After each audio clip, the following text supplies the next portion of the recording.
And yet we also know that with that child's very first step, and each step after that,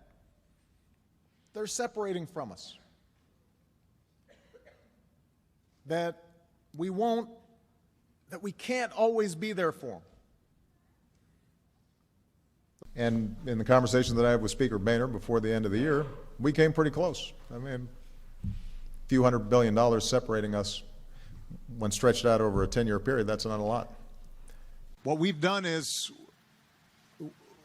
we've developed 24 executive actions,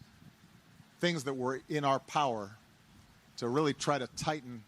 tracking where guns go, making sure that we're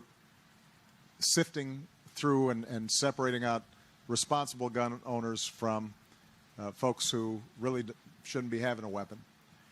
Part of it is dealing with those who are undocumented, but who've been living there a long time, are part of the community, providing them with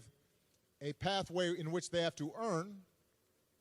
a legal status, but recognizing that they're there and we're not going to be separating out families.